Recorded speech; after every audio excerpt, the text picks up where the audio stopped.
there's a part of me that's not rational, that's waiting for the next thing that's not right. Yes, indeed. That's dangerous. Yes, you've got a little script running in your head as you approach the next door handle. This door handle is going to be closed. You try the door handle. Yeah. It is closed. It is locked. Yeah, I knew I was in trouble. You are listening to the Why Smart Women podcast, the podcast that helps smart women work out why we repeatedly make the wrong decisions and how to make better ones. From relationships, career choices, finances, to faux fur jackets and kale smoothies. Every moment of every day, we're making decisions. Let's make them good ones. I'm your host, Annie McCubbin, and as a woman of a certain age, I've made my own share of really bad decisions. Not my husband, I don't mean him, though I did go through some shockers to find him. And I wish this podcast had been around to save me from myself. This podcast will give you insights into the working of your own brain, which will blow your mind.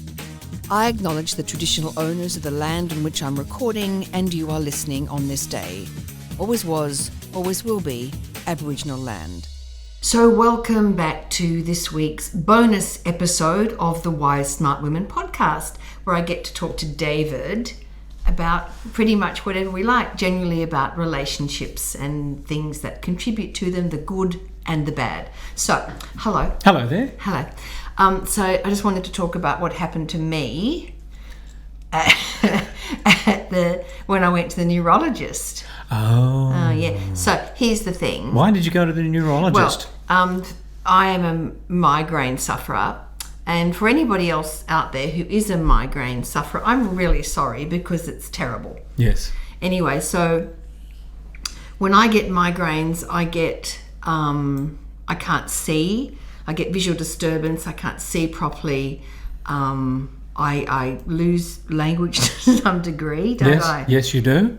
You've got a bit of a migraine going on at the moment, don't you? Yeah, I do. I've had one now for 5 days. Yes. It's much better. Yes, indeed. Why did that not make sense what I just said? No, made complete sense. Yeah, I am amazing. But when I first get it in that first half hour, you often say it's word salad. Yeah, that's right. What do I sound like? You sound like somebody who is only learning to speak English and is not very good at it. Which is terrible. Yeah, it's terrible. It's terrible. Terrible for you. Not life-threatening though, so I will survive. But So, anyway. fortunately, you get to go and see a medical professional. Yes, what I don't do is just take supplements and go to a naturopath because that's pointless and they could tell me what not to eat. Instead, I go to a proper doctor. And I have a very lovely neurologist called Bronwyn Jenkins. And I went along to Bronwyn and she told me that I could try this new treatment because I was having Botox in my scalp. My scalp. Point to where the Botox is going. Up there. Everywhere. So But you have a very scalp, unlined scalp. My scalp would be stunning. Yes. My scalp should be on the runway. I have an 18-year-old scalp. My scalp's beautiful.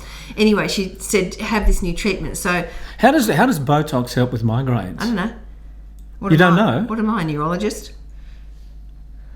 But surely you've got some idea of what it does. Well, I guess I actually don't know. Really? No. Miss Critical Thinking herself doesn't understand the way the Botox actually helps relieve your migraines. Yeah. Doesn't it remove the tension in the muscles? Probably, yeah.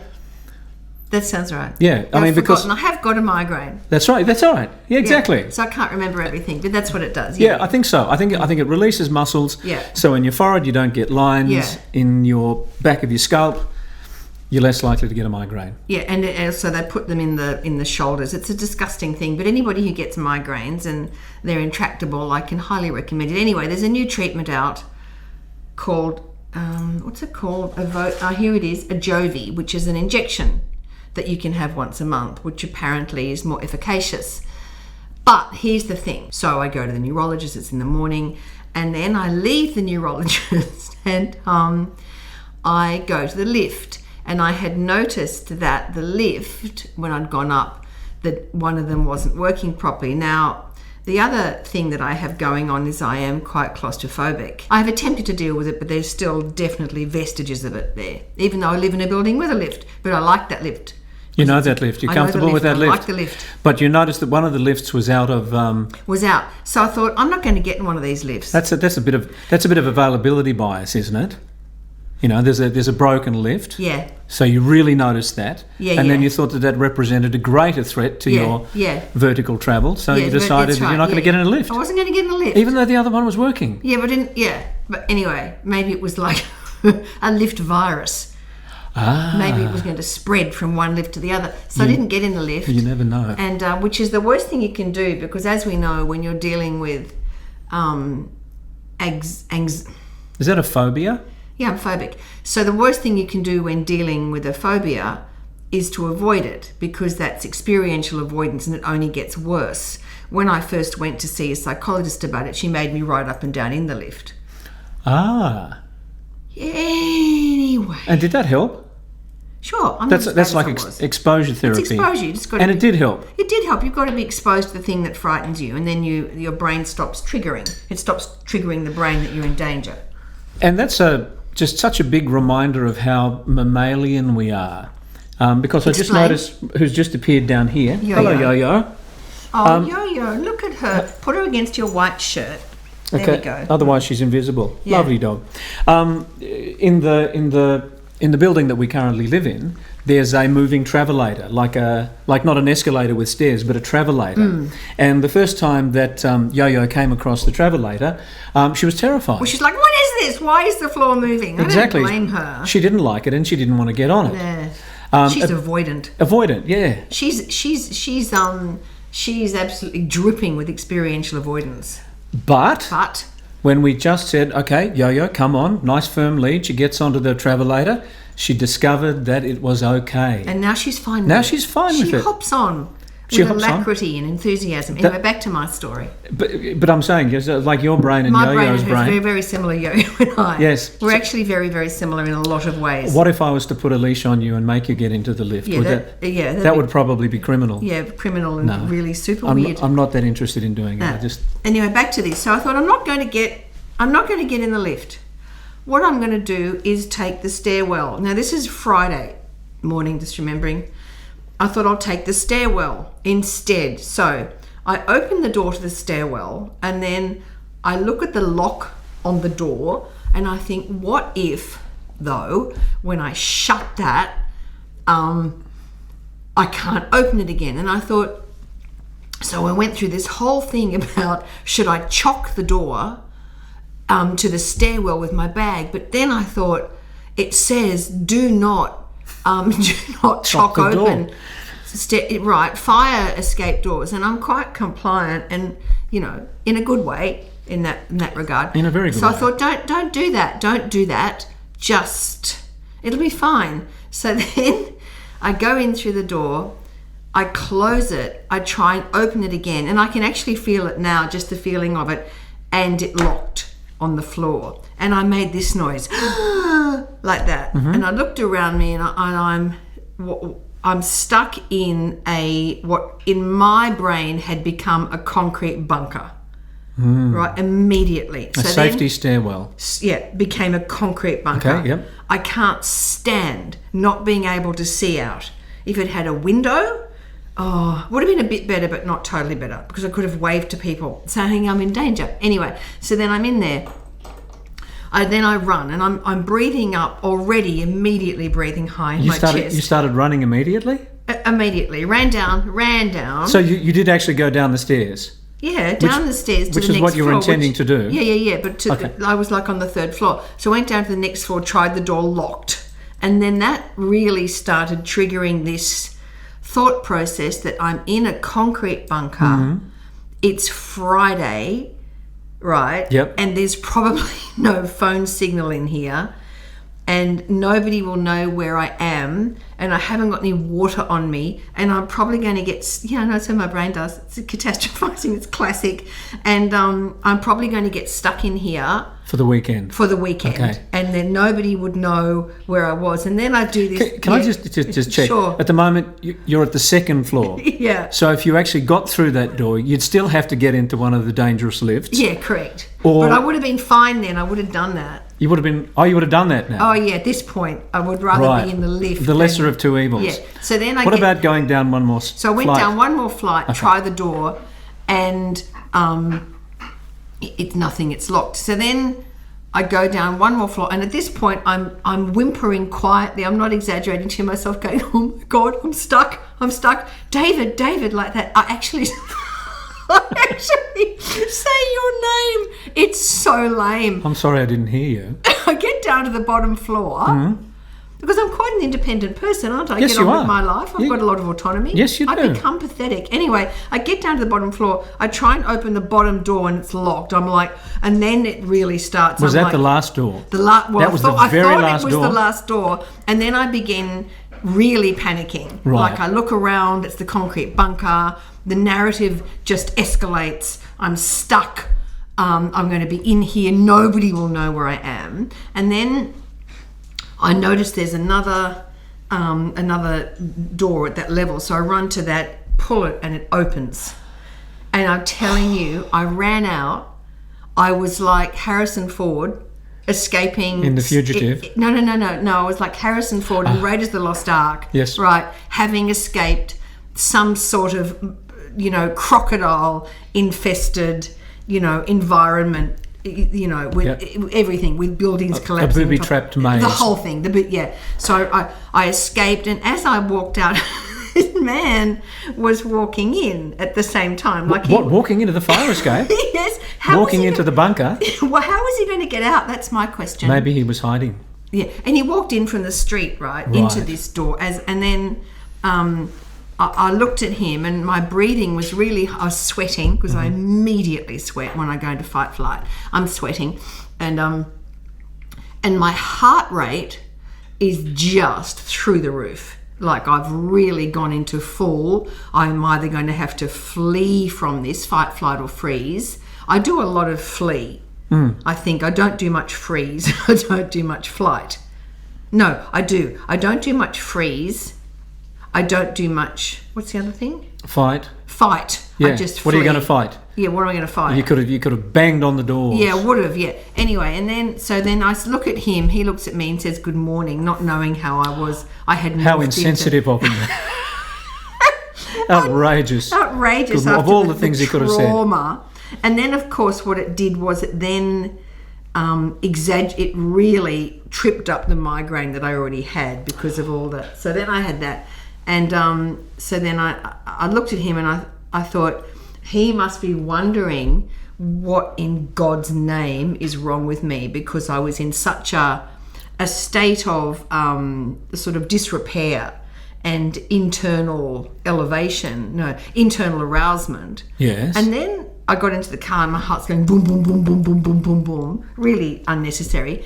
And then it occurred to me that two things, a lot of things occurred to me. One, what in God's name is wrong with me? Why am I still like that? Like how easy it is to trip me into panic after everything I've worked on, the amount of time I've spent working on these sort of anxiety-provoking phobias. Number two, it did occur to me quite quickly that is the spotlight effect, that he actually wouldn't know that I had been in the Harrison Ford episode inside the bunker, right? That guy. Is it the spotlight effect or is it the illusion of transparency? Yeah.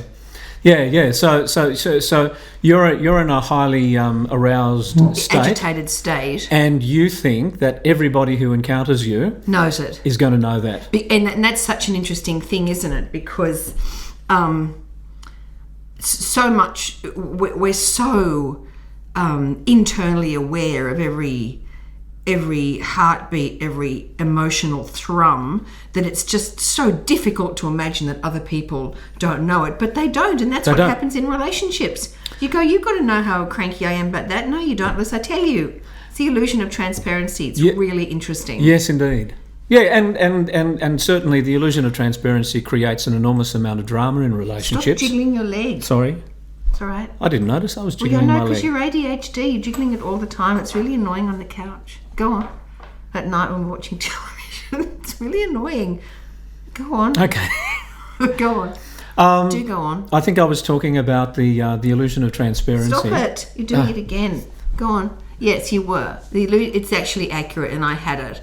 And I guess the point of that whole story is, like, wow, how easily I was triggered, and how deeply, deeply disappointed I was in my inability to stop,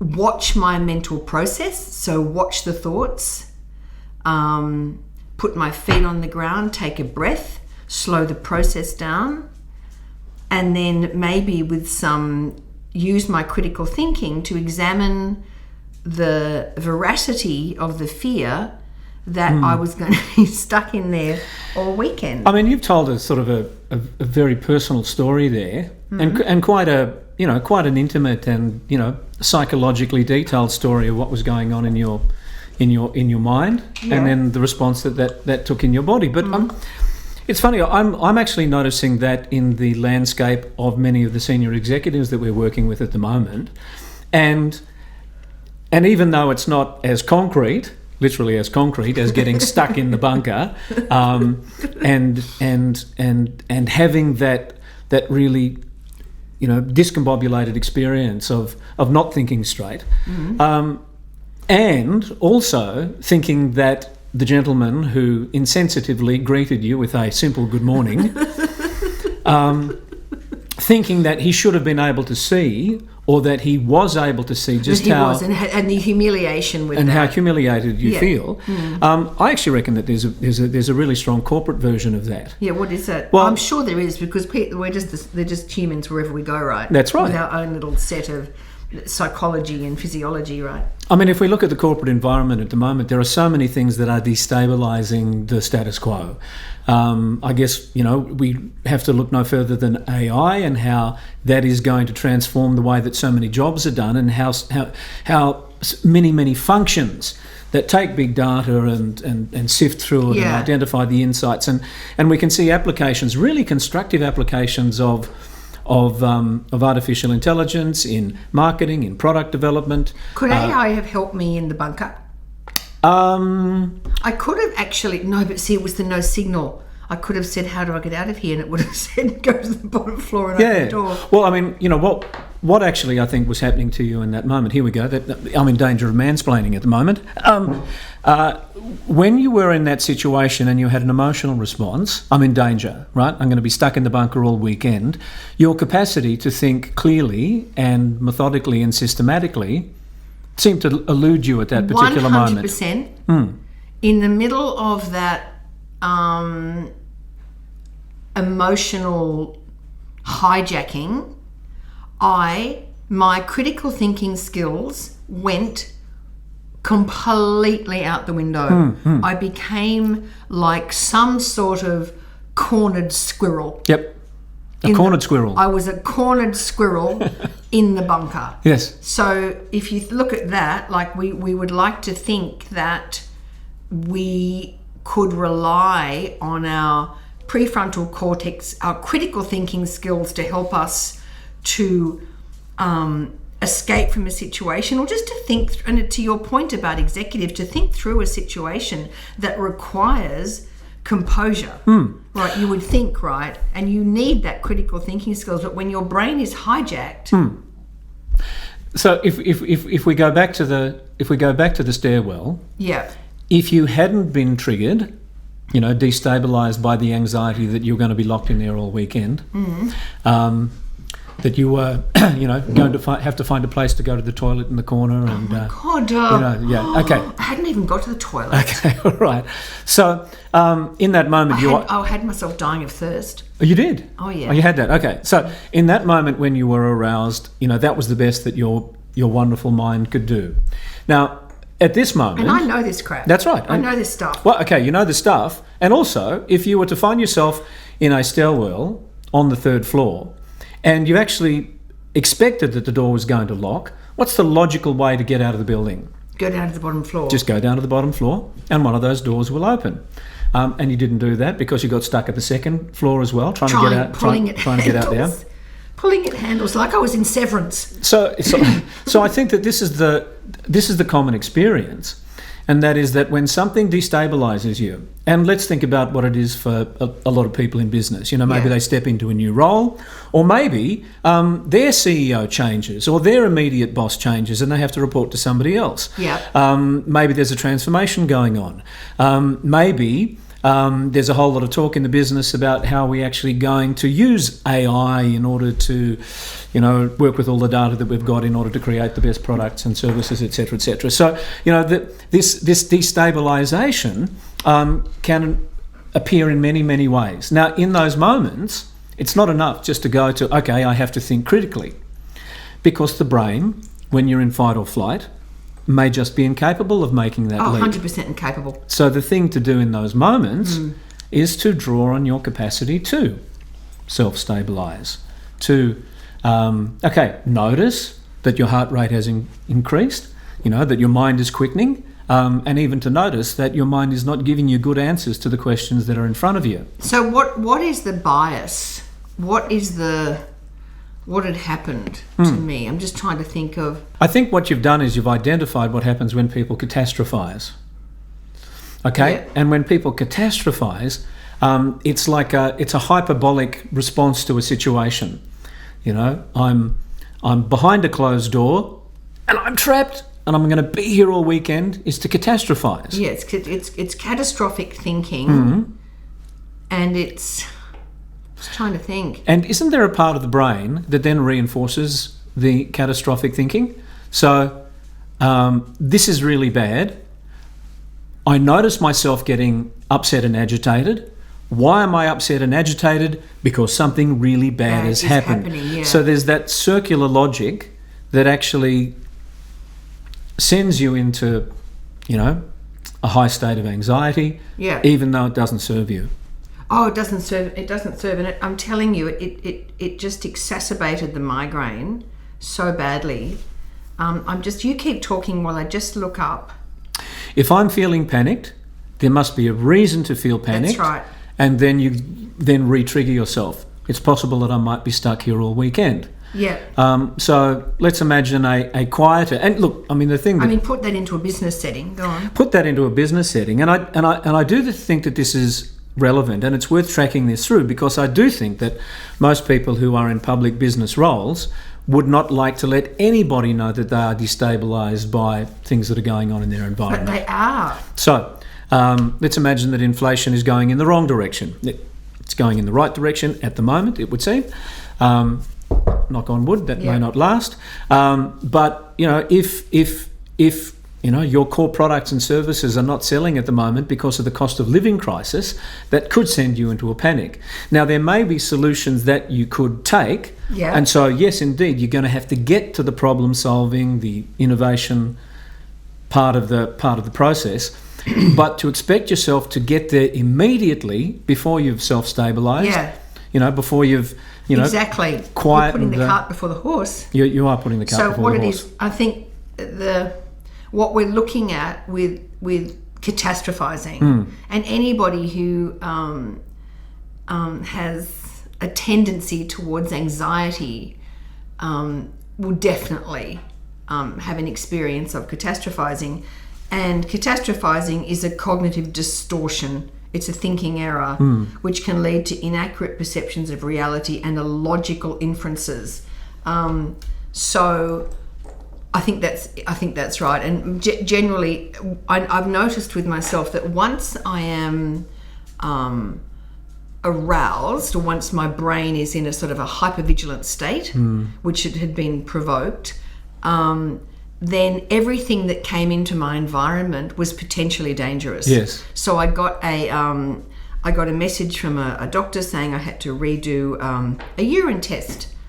And I had to lie down for a minute until I went, Annie, it's a midstream urine test, like it's to test for a UTI. And I couldn't get hold of my daughter, and I was like, why can't I get hold of her? So once you're in a hypervigilant, aroused state, it's like everything goes through that filter. And I think that would be the same in a business setting. I think that there is pretty good evidence that arousal, that relationship between arousal and efficacy, it almost follows like a an umbrella-shaped graph. And that is when there's no arousal, when you're utterly complacent, then your capacity... No, I'm talking about complacency. Ooh. No, I'm talking about a level of arousal, not necessarily, applying composure skills. So if we're not aroused in a certain situation, it's very unlikely that we're going to take any action at all in order to make things better. Yeah, that's true. Okay? Yeah. So the tension rises and we get aroused, and there's actually a sweet spot up at the top of that curve. Yeah.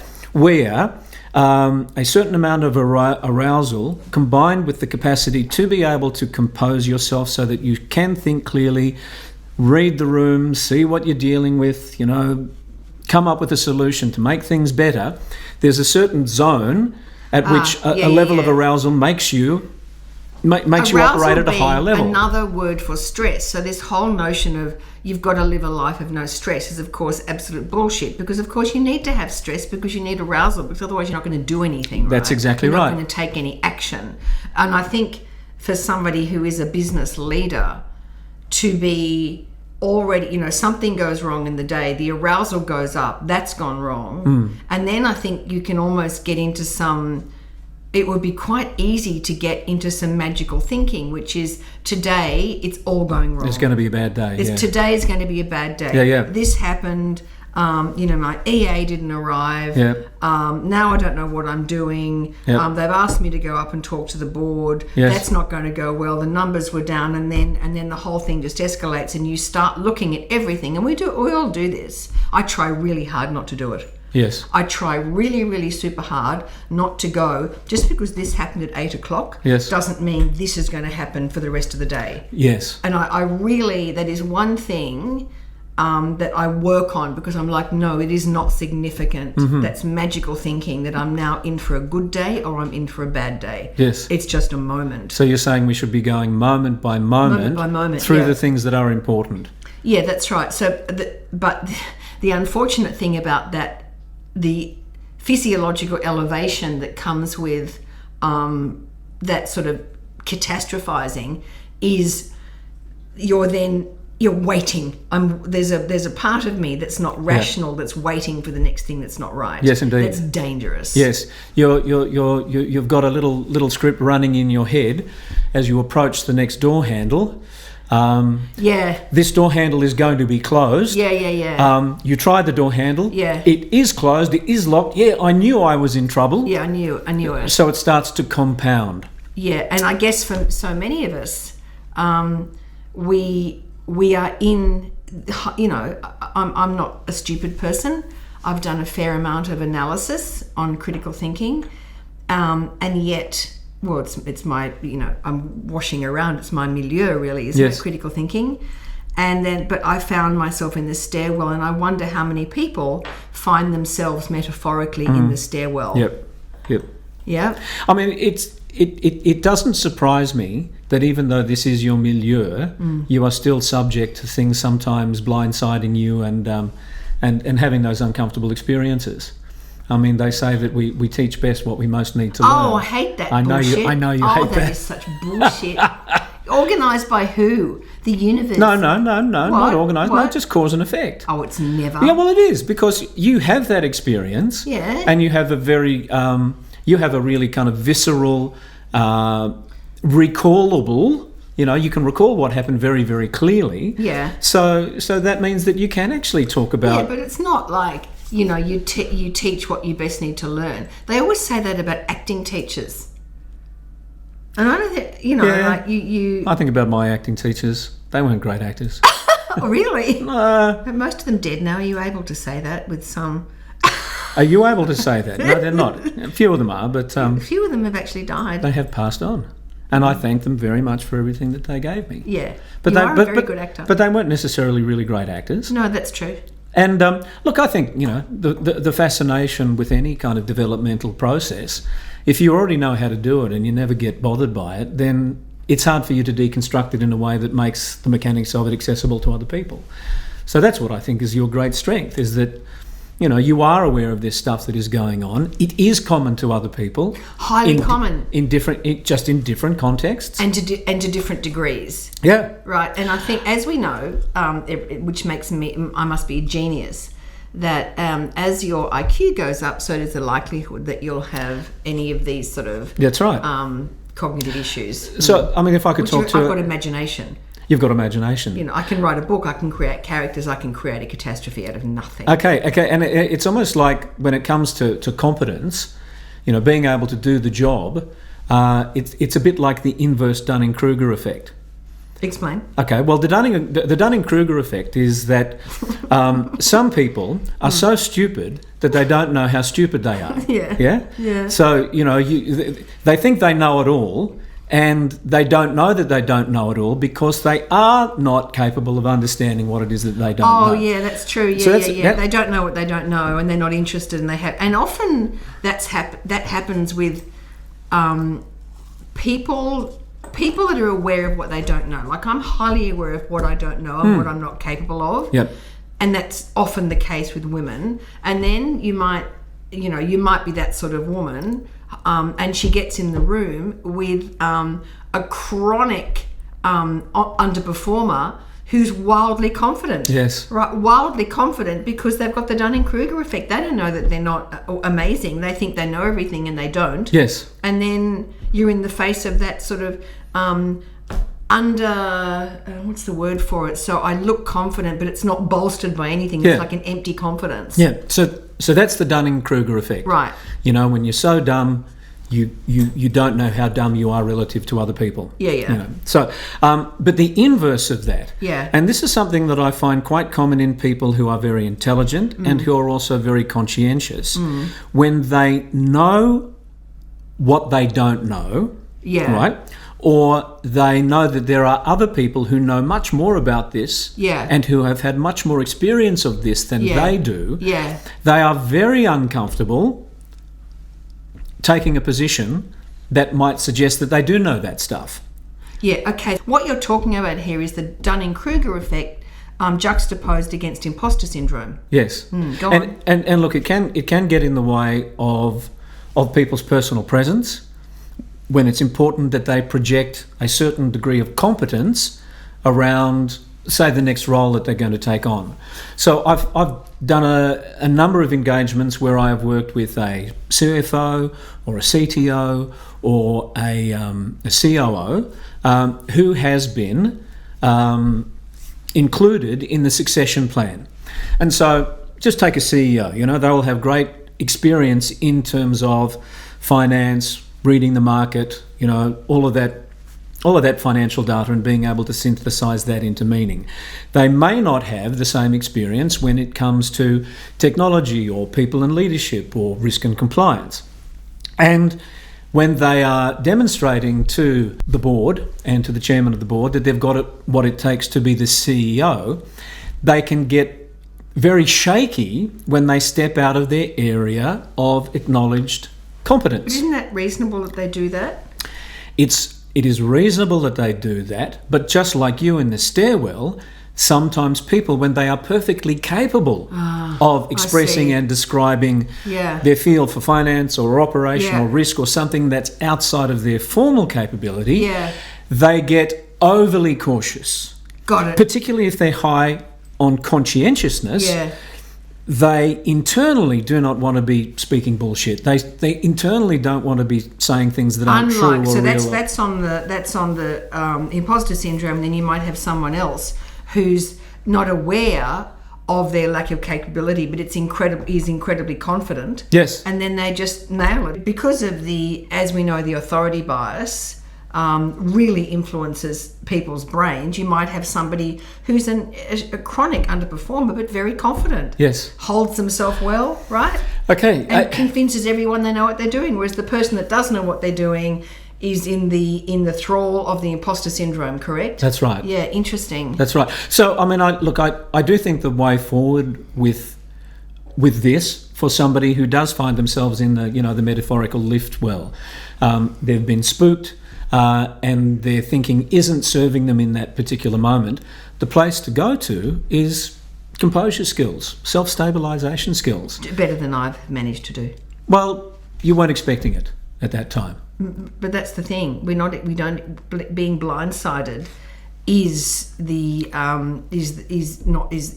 something coming into your circumstances. Okay, so but you have to be prepared for the unexpected. Yes. Don't wait until you get thirsty to start digging the well. Yeah. If you know that you're going to be operating in an unpredictable environment, where the basis of your value is shifting, it is worthwhile early to be able to identify the things that stabilize you, that get your mind working at a higher level than fight, flight or freeze. Good. And on that note, that will be the end of today's bonus episode. I hope you enjoyed listening to David and I. Why are you speaking so formally at the moment? I don't know. Are you trying to do the argument from authority? Yeah. If I speak like this, then I have great authority. That's right. No, I don't know what happened to me then. We're done for today, are we? And we're done for today. But listen, thank you so much for listening. I noticed that I now have listeners in Ukraine. And just so you know, we think about you a lot. Slava Ukraine. And we hold you in our hearts, Ukraine, and we're really, really sorry you're going through what you're going through. For everybody in the rest of the world, good afternoon from Sydney, Australia. Thanks for tuning into Why Smart Women with me, Annie McCubbin. I hope today's episode has ignited your curiosity and left you feeling inspired by my anti-motivational style. Join me next time as we continue to unravel the fascinating layers of our brains and develop ways to sort out the fact from the fiction and the over 6,000 thoughts we have in the course of every day. Remember, intelligence isn't enough. You can be as smart as paint, but it's not just about what you know, it's about how you think. And in all this talk of whether or not you can trust your gut, if you ever feel unsafe, whether it's in the street, at work, in a car park, in a bar, or in your own home, please respect that gut feeling.